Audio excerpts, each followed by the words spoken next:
All right, I have Affi here. Affi is a top producing agent. She was recently featured in Real Producers magazine, probably 8 months, a year ago, something like that. Probably. Yeah, and you've been selling like crazy ever since. So tell me how you got into real estate, why you decided to jump into it and stay in it for quite a while.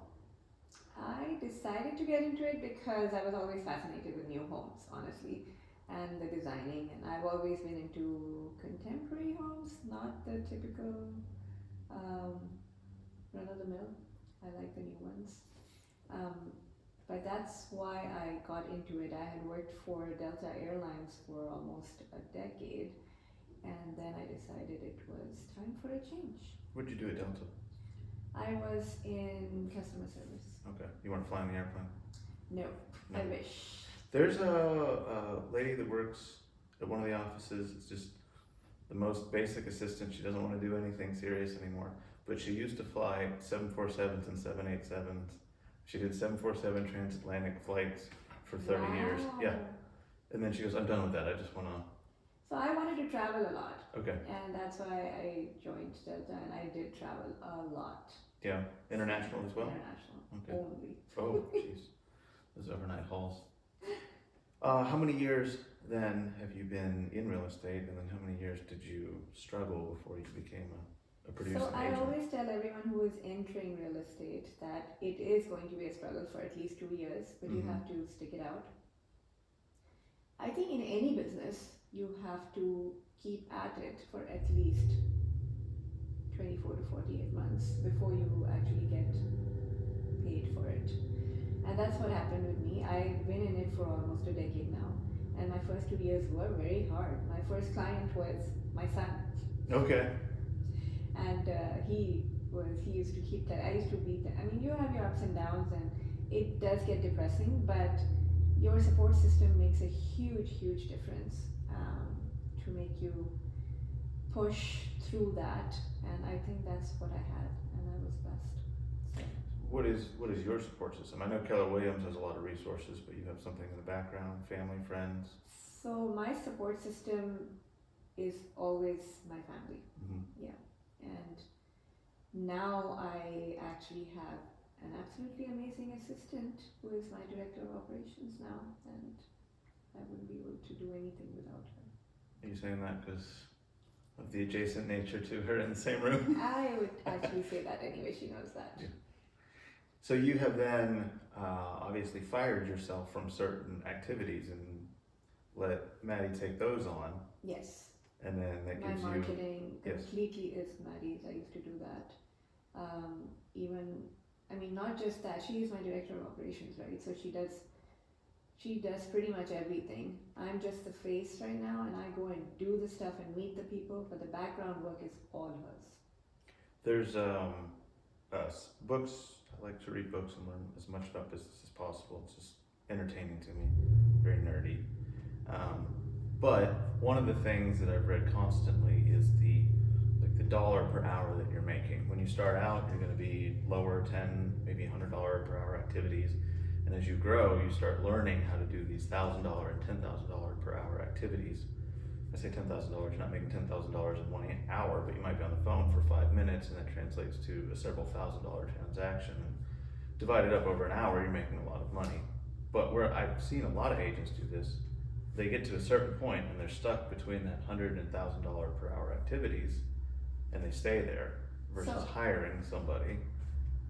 So I know I've read these books also, and I know about that, and people have been telling me, but I don't think like that. No, I don't. I just I do what I enjoy, and I'm not gonna think about, oh, this is only gonna give me $10 an hour, and this is what's gonna give me $1,000 an hour. Mm-hmm. I can't work like that. I'm not wired like that. My approach to it is just being myself and meeting people and just letting them know what I'm doing, and that actually attracts people to me, I think, because I get a lot of referrals. My sphere of influence is where I get most of my business, and that is because I'm not trying to be salesy or cheesy, or I'm just being myself. And I've been in customer service for almost 30 years now. I was a henna artist, and I used to deal with people all the time. And then I was working for Neiman Marcus, and you learn customer service over there. Then I was in Delta, where I got customer service training. It's got to be the worst customer So, service experience. well, Though. yes, I used to It's get. kind of a thankless job. Yeah, that was when you are on the phone and people are cussing at you and Yep. screaming at you, and you still have to be nice to them. Of course. So you learn that. That's an acquired skill. And that actually really helps in real estate. You have to keep your calm. I mean, I can come back to my office and scream all I want, but I can't show that to the client. I have to be calm. So you and literally every other successful agent I've ever talked to has said the same thing. It's yes, business, but more than that, the personal relationship before It the is. transaction. This business is all about relationships, and you know that, and I think every real estate agent knows that. That this is just you being, if you're, and not every personality is going to match to yours, right? If I'm not trying to match my personality to everybody, I will work with people who I match with. Other people will move away from me, and that's okay. I'm not trying to get everybody's business. I'm trying to get business where I enjoy myself and they enjoy themselves. And Yeah. For me, A good balance. Yeah, Yeah. that works for me. What does your work-life balance look like? Have you been in stages of life where you work way more than you should? Or have you had a good balance? I think I personally am a workaholic, and I can't stay away from work. But yes, I have lessened a lot. I've reduced my workload a lot. I have a team now, which makes a huge difference. So I can give some work away to the team, and I don't have to take on everything myself. So the social media, lots and lots of agents utilize that very well. I don't even deal with that. I told you, Maddie Yeah. deals with that. I don't do. In fact, sometimes my friends will tell me, "Oh my God, this looks so good," and I haven't even seen it. I get that every once in a while. Someone that I have done an interview with like this, like, oh my God, I love my video. Oh, we posted it. Okay, let me go look and see what it looks like real quick. Yeah. And then I go respond, yeah, you're right, it looks great. Yeah. So Same thing, yeah. Same thing. I don't like going to social media that much. But it has helped your business. Oh my God, it really does. You can't do without it. Right. You just can't Yeah, do without it. unfortunately. You have to have social media, and I think Maddie does a great job, and I'm blessed. We've seen a big increase in our social media since Maddie, that works for me, different Maddie, obviously. I did absolutely nothing with our social media, and she took it over, and she laid a plan, which was Monday. So, because we donate to animal shelters, so every Monday we talk about dogs. Every Wednesday is an Ever Wondered Wednesday video, just random things and instead of going the route of, this is my inspection business, look at me, look at our prices, we do this, I decided to go the route of being human. Yes, and an expert in my field. So anything that has to do with a house, we talk about, and I did construction for 16 years before I did this, and so I know everything there is about a home. So every Wednesday I do a video on something random in the house, why you shouldn't open your microwave while it's running, it'll shorten the life, why sometimes lamps click once versus 2 clicks before the light comes on, just random things like that. Right. And then people go, oh, I'm interested in that, and they already know I do inspections. Everybody knows that. I mean, Yep. I'm in the office every month. Yes, you are. So every office. And all happy hours. Yes, I know. I'm everywhere, and I don't even drink. So I know that was actually something that really impressed me. That you do all these happy hours and you don't drink at all. no, I haven't And drank. I think that was my number one thing about being impressed with you. Oh, Yes. well, thank you. I don't enjoy alcohol at all. Just doesn't do anything for me. So for me, I'm Muslim, and I mean, we don't do alcohol. Right. And so it really impresses me when somebody actually does happy hours and doesn't drink. So, yeah. A lot of agents like to drink, and I need to be in front of as many agents as I can. Yes. So I go to the happy hours. Yep. Yeah. And that's proof enough that you can go to a happy hour and you don't have to drink. No, and I wouldn't want to be even buzzed in that setting. The audience, the professionalism, everything has to be. I mean, I am myself. I'm quirky, try and be funny, but I don't want to loosen up too much with alcohol either, and then just make a fool of myself. And it can Yeah. ruin your business quickly. I've seen many agents at Christmas parties. 2-3 days later, they're not agents at their brokerage anymore. Yeah, I can So imagine. that happens. What is an interesting story, like a weird showing or something you've experienced as an agent with a client that just is a story that you can look back at and say, this was an odd one? I don't have an odd one, but when you said that, the story that comes to my mind is about a lead that I had gotten, and he called me just by looking at my profile online, and he said, I want to buy a house.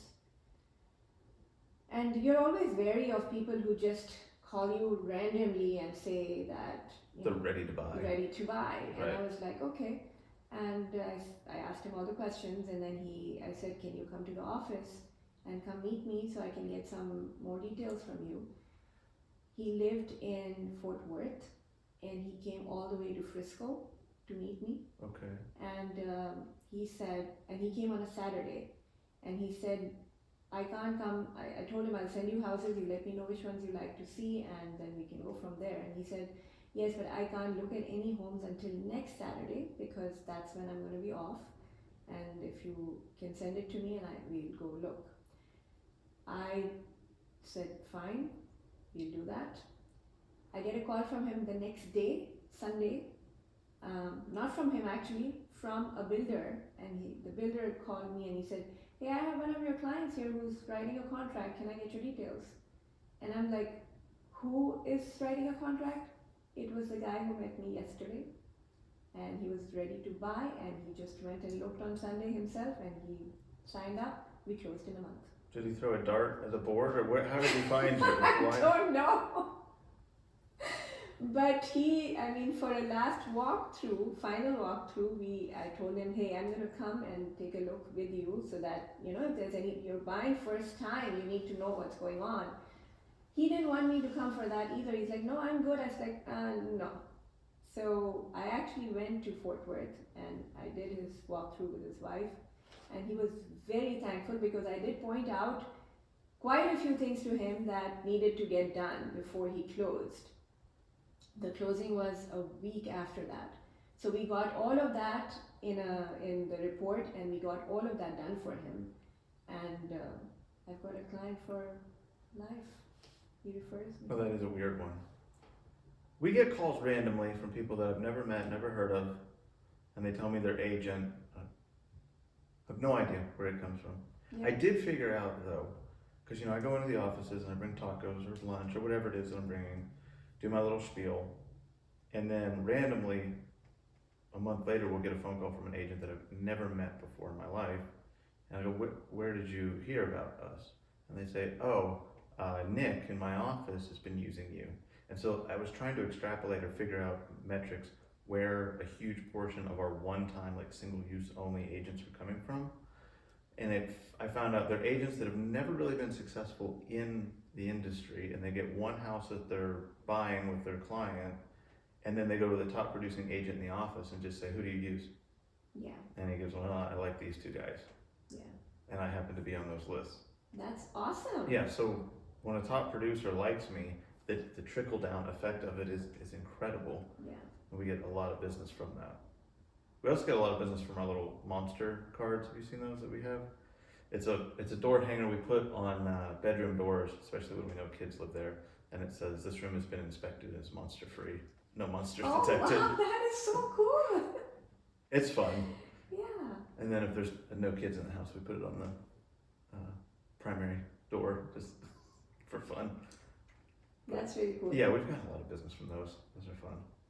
Yeah, I think that the same thing. It's like one good business transaction, and then you always get referrals. Yes, which is a real shame when I go into an office and I make a good impression, and then we go out and things that are out of our control just blow up on our face, and it's the first time. So then I got to go rectify it and start all over again. But that's life. It's life. That happens. You win some, you lose some. Yes. So I have a friend that says, "Win some, lose most." No. It's like her slogan to life. She just win most, lose some. Yeah, that's a good one. Future plans. You're growing. You said you have a team. Yeah. So expanding the team.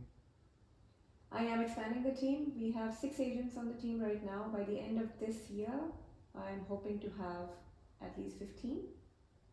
And Is Maddie gonna need her own assistant then? yes, she is. Okay. She actually is. So we already have Maddie. We have a transaction coordinator. We have an assistant, part-time assistant to her, but we need one that will be full-time for her also by that time. So that's what my plan is. I like that. Growing. And then we have a commercial wing also. Like my husband takes care of all the commercial stuff. So that's a separate expansion that we're going to do simultaneously. Let's see. I like commercial. We do a lot of commercial. It's definitely a much better profit margin for us. I enjoy that. I didn't know you did commercial inspections. We That's do. good to know. Yeah, we do property condition assessments. That's great. We've been slowly building up the. I don't talk about it a whole lot because I don't want to like soft launch. I want it to be a full, robust system. Yeah. But we've been working on that for at least 2 quarters now, with the anticipation of launching element property assessments. Because we're just element inspection, which is residential, and then the guys have been gearing up. We've done a couple of 30 and 40,000 square foot warehouses. We did one that made whey protein, so the protein powders. That was an interesting one. Wow. There was these giant stainless steel vats. It looked like a KitchenAid blender, but the size of a car. It was crazy. Wow. That So I've seen stuff like that because we used to have a food manufacturing plant. Okay. Yeah, my husband used to have a food manufacturing plant, so we used to have utensils like that. What did you make? We made all Pakistani halal food. Okay. So it was made in the plant, and then it was frozen, and then it was distributed in the Indian and Pakistani grocery stores. And you said you did. It's henna. Is that what it's called? Yes. Artistry. Yes. And that's the brown ink, right? Yes. It's actually not ink. What is it? It's actually made out of leaves. It's a natural dye Okay. made out of leaves. It's powdered and then made into a paste. And it lasts a while. It lasts about 7 to 10 days. Wow. You can keep changing it. New tattoo every week. Yep. And you did that for how long? I've done that for probably 25 years now. Have you had any really strange requests? Yes, I have. I'm not going to talk about that. But I don't do it anymore. Okay. I don't have the time. I used to do bridals. It used to take me 3 to 4 hours for full hands, front and back, and then feet. That's a bridal. And that's not just the 4 hours that I'm sitting and doing that. It's basically the whole day because you have to get the henna ready, then go there, then get all that done, then come back. It's a full day affair. And that's too stressful with real estate because real estate is something you have to answer your phone right away. And I can't be doing henna and tell the bride to wait while I take on my phone call. You talk to this guy that's mad about Yes. So Yeah. I was like, I had to choose. I do this or that. So Well, I think you've made a probably more lucrative decision. I think I did. Yes. And then what is a lot of agents I ask this to don't want to answer it, predictions for the year, because the market has been very strange since COVID. It's not followed a lot of trends. I think it's going to get better. I mean, Yeah. that's what and that's my opinion. And from whatever I'm reading and hearing, And right now it's March of 24. March of 24, Mhm. and I think by October of 24, I think it's going to go crazy, and it's better to be prepared for that. Are you a fan of Buffini? Not really. No. No. His prediction was similar. 24 would be a kind of recovery year, and then 25 through 28 is supposed to be crazy, according to him. So I mean, I'm not crazy or crazy about him. It's just neutral because Just another tool. I'm listening to everybody and reading about everyone. My biggest thing is my husband is very analytical and he really listens to everything and knows his numbers, and so I pretty much go by what he thinks, and that's his prediction. Okay, I like that. Trust within the family, right? Yeah. Your support group. My support group. And you grew your business primarily out of your sphere of influence? Yes. Yeah. So my first few clients were my henna clients. They completely trusted Okay. me. Yeah. They knew that I will do the best for them, and I am very honest about letting them know what is there.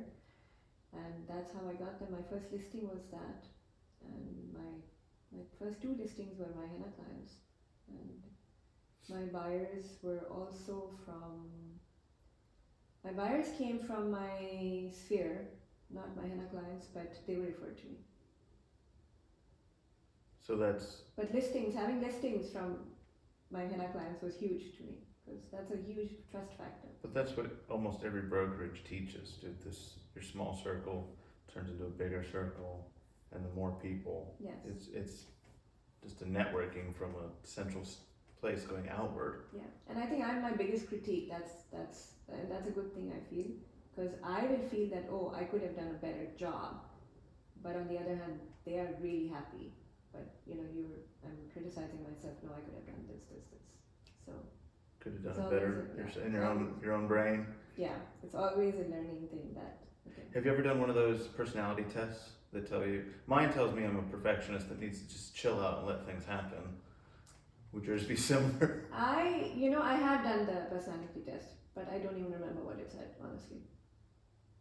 I would assume something similar to that. Maybe. That would be, yeah. Well, for newer agents, what would you say would be just a small tidbit of information they could take away? Because so many of them get into the business so happy, so ready to just conquer the world, and then I think a lot of them get distracted and go in a million different directions. Where would you tell someone to focus?